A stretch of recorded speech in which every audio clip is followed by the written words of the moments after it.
You have seen this home in the behind the scenes webisode of our catalog, but now I'm going to take you through room by room and talk about the design decisions that we made throughout.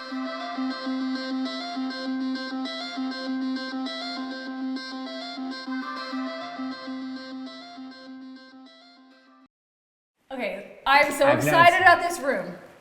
It's not 70s wood paneling, it's really cool wood paneling. I wanted this entryway to just give you like a big warm hug when you walked in. I wanted it to look like oak, but oak is really, really expensive. So we did an alder and then we did a custom stain to look like a natural oak. Work with the subcontractor. Work with them to know what your options are, what materials they have access to.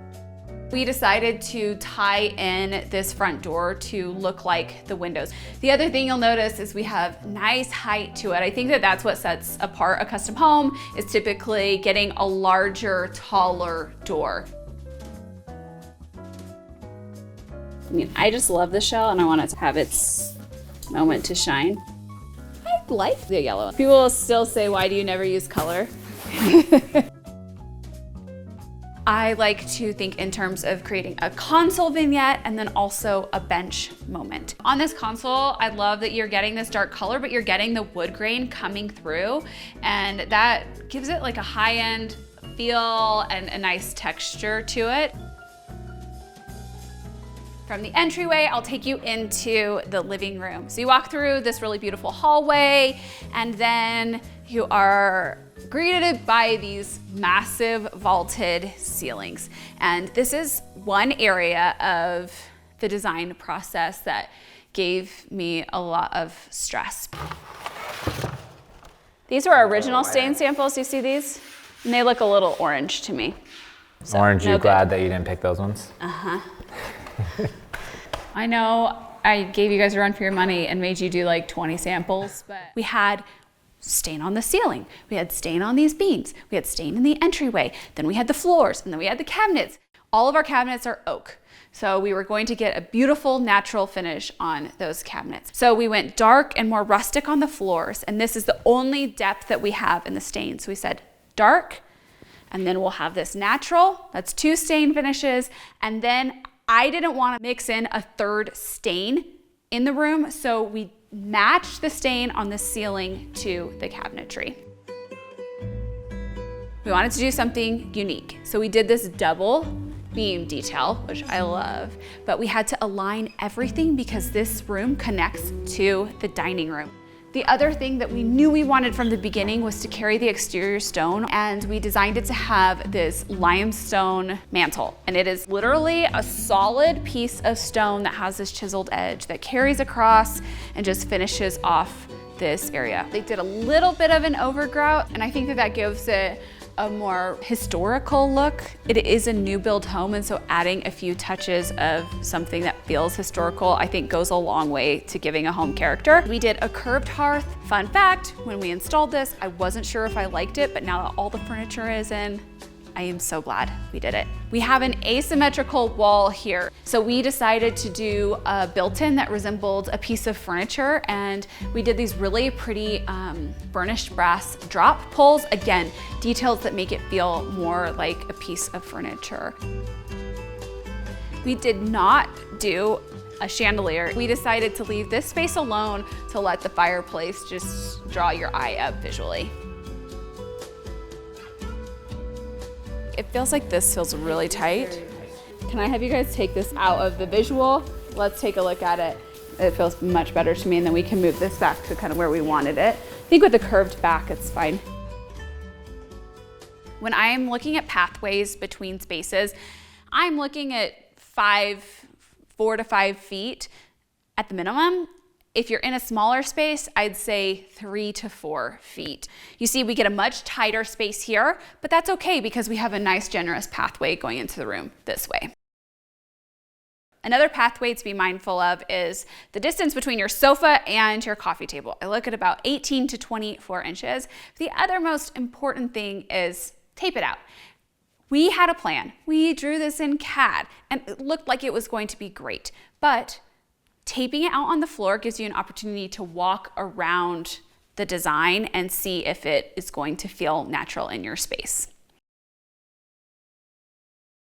We've trended away from the bright whites as it is, but also this mountain home calls for a warmer tone. So we went with this color called Ivory Lace. We did natural tan on the trim, and that is a look I've been loving recently. If you're wanting to do a contrast trim look, one easy way to accomplish this is pick a neutral on the swatch card and then go a few shades darker, and you know that those will complement.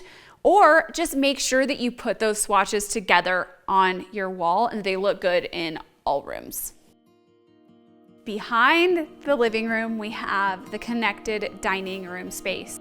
Is glass the right way to go considering it's so neutral? I just feel like I'm getting like a light wood, light jute. Like that starts to feel better to me. Okay. Yeah, I like what's happening on the table. I feel like the saturation is good. We decided to dress these windows with really full drapes to fill the edges of the room, and focusing on the texture in here was a great way to not overcomplicate the amount of pattern textiles that we had going on in the space. When you're working in an open space where you have multiple rug selections, I like to pick one rug with pattern and then one rug that is a more natural texture. When we were selecting the hardware for these drapes, I felt like having this brass here, we shouldn't do a light brass because then the room would be like white and gold, and having some depth just added richness and made it feel like less matchy-matchy. In this home, we opted to paint all the windows the same color as our trim throughout. I feel like I'm asked all the time, are black windows trendy? And the answer is they can be. If you have picked every single trend that's out there and put them with black windows, then they're probably going to feel trendy. But black windows can be timeless. That said, I wanted softness to come into this home. I wanted it to feel warm and cozy, and I did not want the contrast to be about the windows. I wanted the contrast to be in the rustic wood floors. I'm gonna skip over the kitchen. We'll walk through it so you get a peek, but I'm going to go to the office right through here, and that is going to be our last stop in this webisode. In this office space, we started with the walls. I've been dying to paint an entire room a rich brown color for a while, and then our clients are always like, I want dark blue, or I want dark green. And that's beautiful, but I really wanted to do dark brown, and so we did it in this home, and I love how it turned out. We went with this really thin molding profile on the walls, and it's very sleek, but it has some curvature, and it's very elongated, so it draws your eye up. We decided to tie in the ceiling in here so that has some continuity with what's happening in the hallway and in the great room.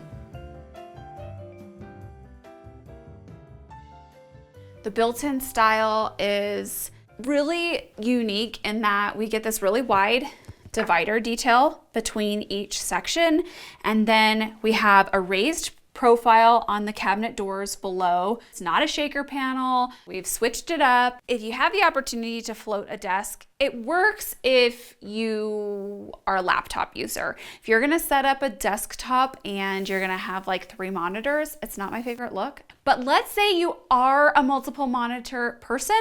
The way I would organize this room is I would push the desk against the wall, and then I would probably have added like a pair of chairs here in front of the built-in so that at least that person could swivel around and have a conversation and it doesn't feel so lonely. When you have a dark wall like this and you're picking the wood furniture in the room, we went with this oak color because it tied in with the doors and with the shelf here. But I think that a dark desk would have worked just as beautifully. I think it's just, what desk do you fall in love with? I wouldn't have done white because I didn't want that much contrast in the space. On this side of the room, we were able to fit in a sofa, and this is a mohair velvet, which is so luxurious, and it has this channel detail across the back. We're like getting that gap any smaller, and I think it would feel too tight in here. But in an office, I think you can go a little cozier.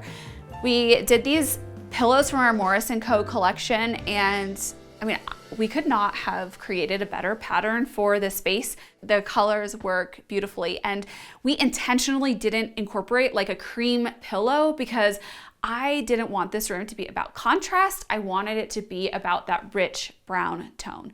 I love layering lighting, and you can see that we've done that in here. We have the floor lamp on either side of the sofa, and then we have a table lamp on the desk, and then we have the overhead light. Wait, there's even more layering happening than I was even pointing out. So we have this sconce here, and it is a completely different shape.